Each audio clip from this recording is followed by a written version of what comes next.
Welcome to 90 Day Fiance, Season 10, Episode... Give me a second. Got on the wrong page. Episode 12, In Sickness and in Health. A lot of just kind of fiddle-faddle work. No, a lot of forward progress. No? Not a lot of forward progress? In this show? What was the opening scene? Wasn't the title on it 59 Days Without Sex? Yeah. It wasn't the opening scene, but it was Clayton and Anoli or whatever. But oops, I gotta turn this off. We're kind of having a haphazard day. We got a foot of snow. We're filming this on Monday, even though it's a foot of snow over our 5 inches of snow that we all got within the past week. And then we talked about our ongoing trouble getting someone to fix our bathroom vent, and that in fact was this situation where we were like, oh, he's like, all I gotta do is put the new one in, and then we very quickly realized the existing one does not vent to anything. It just vents to nowhere. And so he's like, well, if you want to bring it up to code, it'll cost an arm and 2 legs. And we were like, fine, we'll do that. He installs it, it works great, he leaves. John takes a shower. Halfway through the shower, this terrible noise, like it's shaking the house, and all of a sudden I hear like, which is John. If you pound on our bathroom, our shower wall, it like echoes in the house. And so I come running. He's like, "What is that?" And I'm like, "It's the fan. I don't know what's happening." So, and then the guy didn't show up today. Which is very much on brand for him, but we're taking what we can get. Yep. You guys get, because you are our favorite people, and so few of you actually watch the show, you get the longer version of all of our silly stories. So we'll go ahead and we'll start out with Rob and Sophie. You're not running a timer, are you? No. I'll just do 0. I don't know when it starts, but we'll just use some sort of... John normally runs a timer, so I get time codes so that I can edit in them later. But John's decided that he no longer cares about his wife, and he'll do whatever he feels like. So Rob and Sophie and her mom this episode actually had me feeling bad for Rob. Now, Rob does not seem like a great guy. It seems like his definition of fidelity is very loosely, but Sophie's mom already hates him. And she comes in acting like she's hating him. And then when he's like, oh, she hates me, she's like, I don't know what you mean. I was just joking. You are the one. And it's like, no, lady. You're twice their age. You don't get to play teenager games. Although she looks like she's trying to act that way. So they go back and forth. They're still fighting about, I haven't seen them on my screen in 2 weeks. So I don't even remember the fight at the sex shop. Other than... I still don't fully understand who was yelling about what. But it's a non-issue, you know, like, what's her name? What's the crazy lady? Jasmine? Like Jasmine's fidelity. You know, it's a non-issue after the next episode. So Rob is saying basically like, you know, I want to know, and it's a fair question, which is like, it's not a problem if she's bisexual, but it's a problem if she's still wanting to have sex with people who are not the partner that she's committed to exclusively. And then she's like, well, fine, then you just, if anybody asks you for a threesome in the future, you just say, I'm not interested. And I still can't quite get a handle on what happened there. It feels like, I don't know, it just feels like 1 second you're there, the next room, the whole room is in flames. So it's 25 days till they wed. They're cooking in the apartment, which I kind of feel like you can't put it in a small bathroom in the apartment, but they have a sink.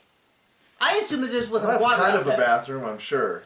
I'm sure that when she wasn't there, he used that. Fine. It's a cute little court card. Mom is coming in from Mexico. She's already like, I hope he's not robbed a knob and stuff. And she's already got a bunch of fight going. I need to see the, and you know, this is not me defending Rob. I never want to be caught defending the guy because I kind of feel like once she found that he was still asking for sexy pictures, like whatever, we're done. But she shows up. They seem to be having a nice time. She's talking. They make a joke about how at the wedding they're going to throw the bouquet. And his mom and her mom will fight over it. And she's like, I'll knock her to the ground. I'll kick her down. I'll hit him. And he's like, ha, ha, ha, you know, that's kind of aggressive. And she's like, excuse me? Excuse me? Did you call me aggressive? We were having good fun, but, you know. And it's like, I don't know, it just felt so typical of like that thing where I can say whatever I want, but if you cross a line, and it just feels very gamey game, and I didn't like it, and it kind of kept going, and then they were both yelling at him, and I just kind of thought, you guys don't like each other enough for this. I think it's the core problem. They should definitely stick it out. And I feel like that's a lot of what 90 Day Fiancé is that two people who aren't particularly great, who hate each other, are trying to get married. And everybody who's watching is saying, this is a bad idea. And then some of the viewership is like, well, I'm going to decide that one of them is good and one of them is bad. And I'm like, that's like getting a bad apple and a bad orange, and then fighting over which one is slightly like, I'm going to pick a winner and a loser, and you feel like going, they're both rotten. They're both rotten. You don't need to fight over either one of them. Yep. Put them both in the trash and start over fresh.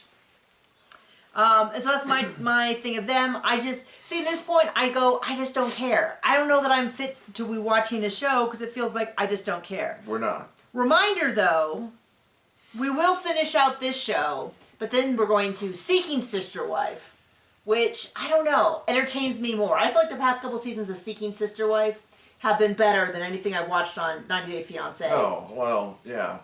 Also paint drying.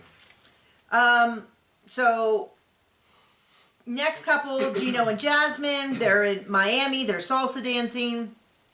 She praises how good he's doing.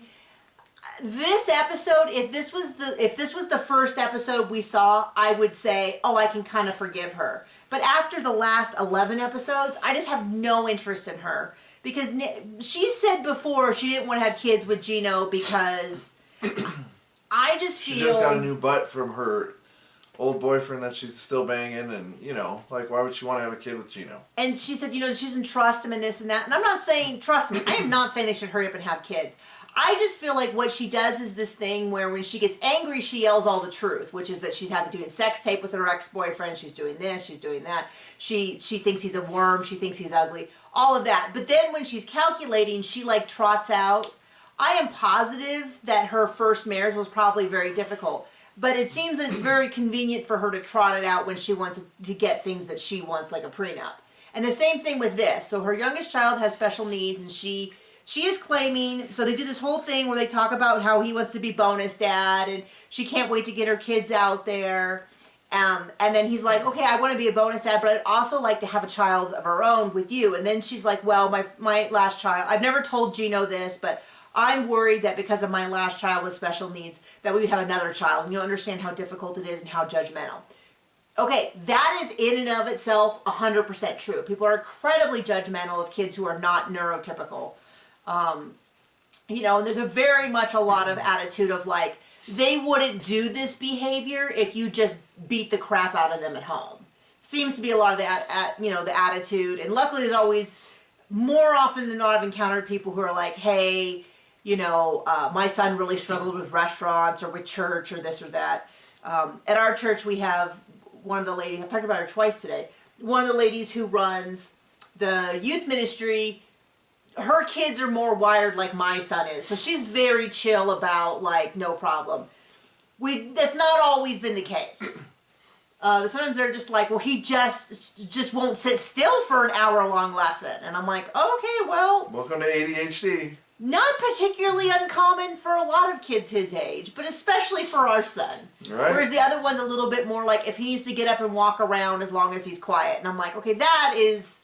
I understand it. There's probably people here who are like, oh, you're one of those permissive parents who just spoils them and all that. And I don't care. I don't know. We're doing the best we can. We're praying.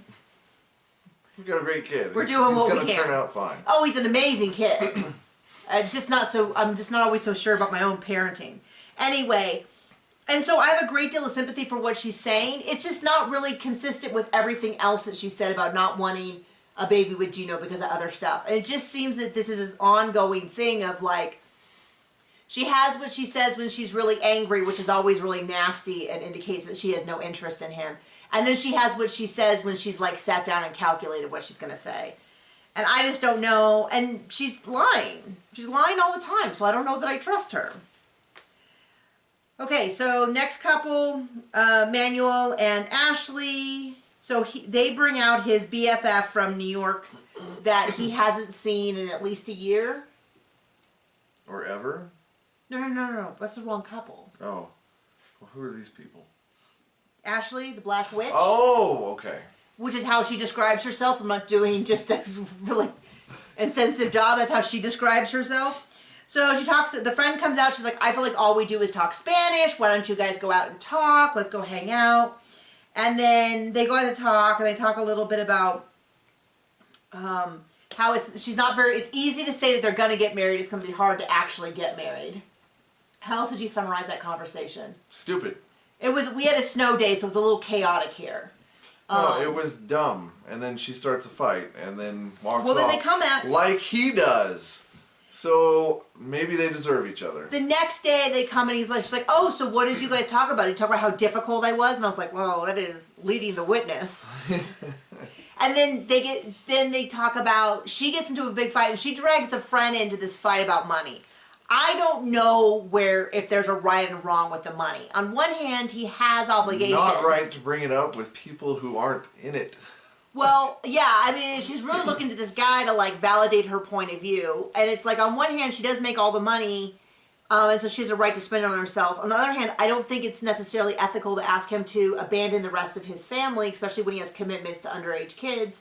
But then I go, this sounds like an issue of compromise, and maybe you two just aren't compatible. Like, I just really got to consider it for every couple. Like, maybe it's not an issue that either one of you are inherently bad. Maybe the issue is that you're just not great together.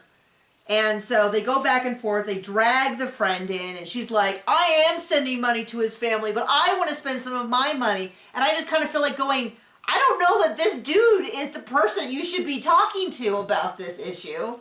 And then that's it. I just kind of feel like you just go, you know what, time out, shh.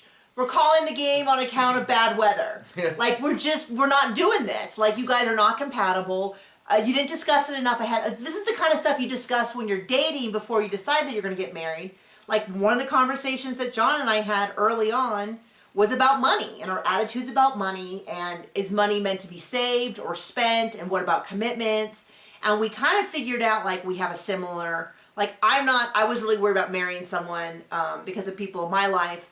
I was worried about marrying someone who just was like, money's meant to be spent, we don't need to have savings, it'll all work out on its own. And I was a little bit more like, and that it certainly won't work out on its own.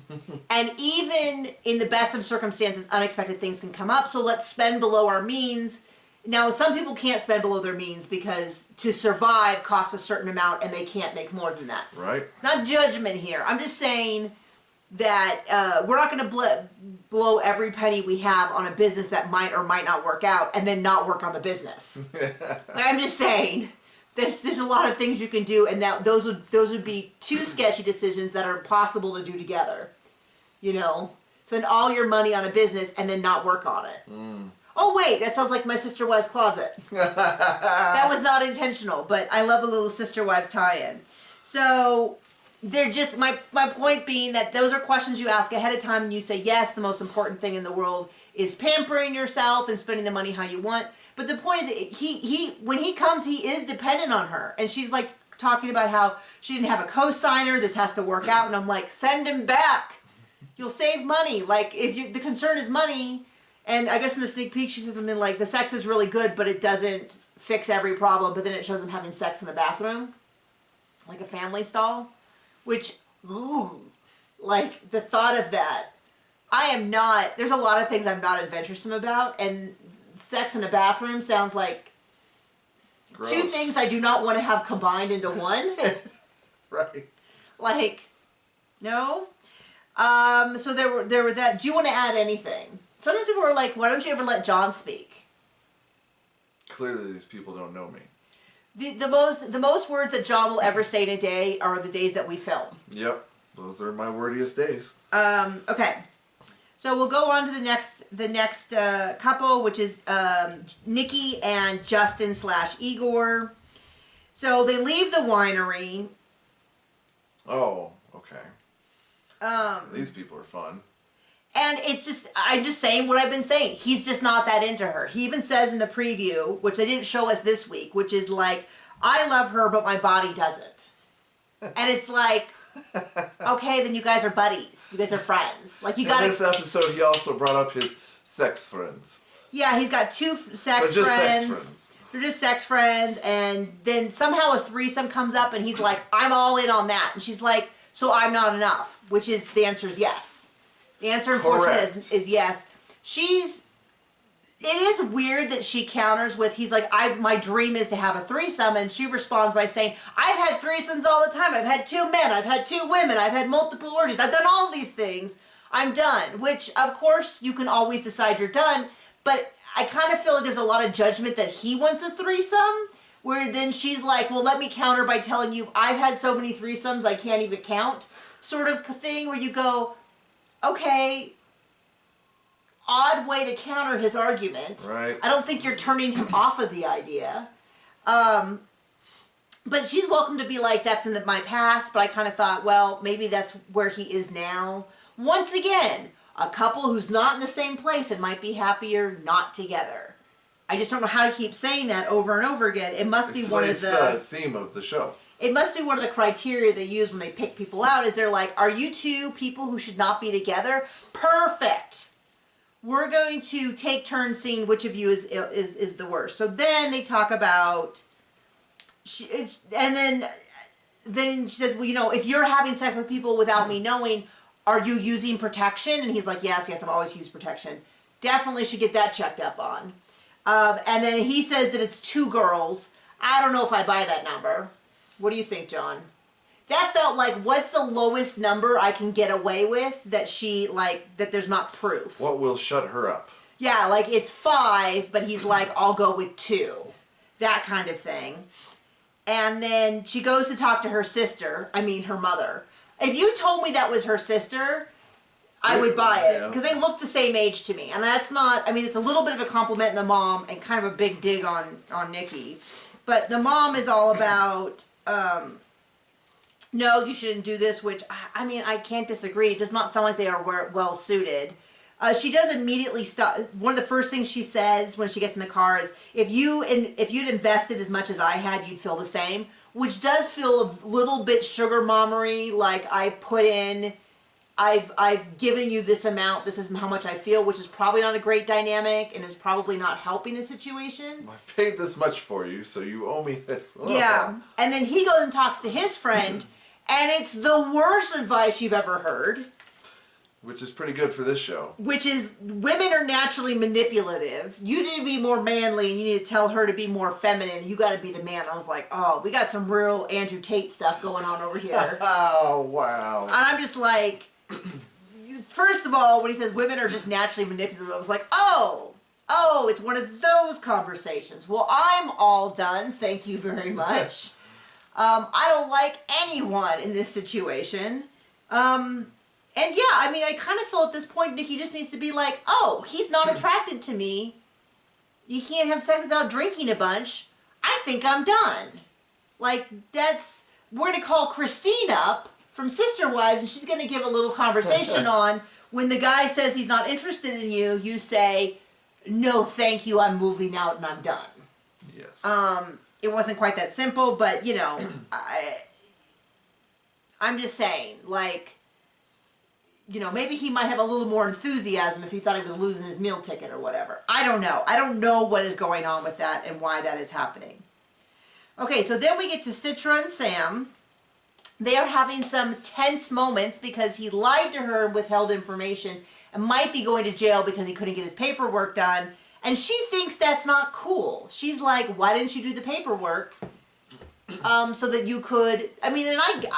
It's not even a matter of... You know how to impress my dad, the cop. Right. Go to jail. Right? Well, then it's also like, so she would what? Be married to him and living in his dad's house without working while he's in jail? You want to talk about starving in the streets? That's a genuine concern. So she cooks a really spicy meal to punish him. It's sort of a half joke, half not. And then they're going to meet his mom. He said that him and his mom became estranged in his teens, and that recently they've sort of gotten back together. He describes her as a Christian who doesn't really walk the walk. Basically kind of calls her a hypocrite. And so Mom's attitude seems to be... And we see that. Well, what's odd to me is for a woman who has been estranged from him from a long time, she's got a lot of pressures and rules for him to follow. Which kind of feels like, you guys are barely talking, maybe we just roll this back a little bit. And she's like, I don't see why he needs to become Muslim. You should just love people the way you are, but I really think she should convert to Christianity. And it's a little bit like, you lost the plot halfway through. You can't say she should love him, but she should convert. And I also just kind of thought, not really proven why he definitely should reconcile with you. Because he didn't say, like, we've reconciled and we're great. Right. It was more of like, we're okay. So they go over, Mom is very standoffish, we meet Grandma, and it's very much like, so would you still marry him if he didn't convert? Well, have you considered converting? And then she at the end says, well, I just hope, I have faith that it'll work out. And the producers are like, or that she'll convert. She's like, yeah, or something like that, or something. I was like, okay, well, not going great. Doesn't seem to be, I don't know, just doesn't seem to be working out great overall. The last couple is Clayton and Anole. That's what they put, the big 59 days since of no sex free. Which, hey, I'm not going to judge. I'm not judging. I'm judging based on this episode. They're going a lot longer than that. Yeah, so like Citron and Sam aren't having sex, but they show some genuine affection. Since she arrived, I have not seen any genuine affection towards Clayton. And that, I've seen a lot of people say like, oh, she got the ick when she saw his apartment. I think it was before that. I think it was, I just think she's just not into him. I don't know whether it's the TV show or whether she's gotten this far and is just unwilling to admit she's no longer into him. But it's not, I've seen people say things like, oh, well, I wouldn't want to have sex either with the mom in the room next door. Okay, but she is going out of her way to like put things between them in the bed from the very beginning. And like, I'll sneak a kiss with you of genuine affection, a little butt squeeze when our son is out of the room. You know what I mean? Like, there's no moment of genuine affection. And the face that she makes when she looks at him is pure disdain. It is. This is not like, oh, I feel nervous in front of the camera. She's like, this man could die right now. That's kind of how I feel. I don't get why she's still there. I don't understand anything. I think she's just not into him. Now, he is not winning me over by any means. But, and making the comment in front of his friends was like a little inappropriate. And I know his house is kind of like I wouldn't want to live there. But I don't know. He doesn't seem that terrible. He learned a whole language for her, which is miles ahead of almost everyone on the show. So I can't even see what my notes say. So they get up and she's frustrated and she says, well, we should be working this out together, not talking to your friend. Absolutely correct. And then they don't talk about the situation at all. No, then she's like, I lost my appetite and leaves. Yeah, well, it's one of those things you go, okay. Because you know what works things out? Ignoring the problems. And then him and his friend Cameron, I mean, he got a free trip to go meet his best friend of 10 years. Working out for Clayton by all means. Him and Cameron hit it off. They go take Peruvian dancing lessons. And then they sit down and talk. And Cameron's like, she seems nice. But the fact that you guys aren't having that kind of relationship, and I mean like no physical relationship. I don't think they only have to have sex. But it seems like they don't even cuddle or anything. And she's still hiding you from her dad. I don't know, this doesn't bode well. And he's like, yeah, so they go back. He learns how to do this Peruvian dancing to like impress her for the wedding. So they don't tell her what she did. He says, he talks to her about the dad and he says, you still haven't told your dad about me. If your dad was to die, he wouldn't even know I existed. And she's like, are you threatening me? Are you threatening my dad? Now, I don't know how good his Spanish is. So I don't know if that was a translation issue. Or if she's just dumb. Or if she's looking for a fight. But she's like, he's this wonderful, nice, caring man, and I'm like, she has no intention of ever telling him. She's hoping to just get through this, leave, get her paycheck, or whatever, and never tell her dad her intentions. It's just bizarre. She's moved there they're planning on getting married and she hasn't told her father. I don't know what the long game is on that. Not making her look like the brightest. Unless either she's dumb or she's incredibly manipulative. But there's not a lot of options where she's really super smart and being authentic, and this is her big takeaway, is I just will never tell my father that I got married and am now living in another country. Right. And so that's not particularly great. So once again, another couple I think shouldn't be together. And I'm kind of annoyed because I kind of feel like, couldn't we have, I thought maybe Citra and Sam would be a nice normal couple because they were introduced so late. I thought maybe, but I don't know. Oh, I hear her son coming. I don't know. None of these couples seem like a really great, stable couple. So that's it. John's going to go take care of our son. So we will see you around. Bye.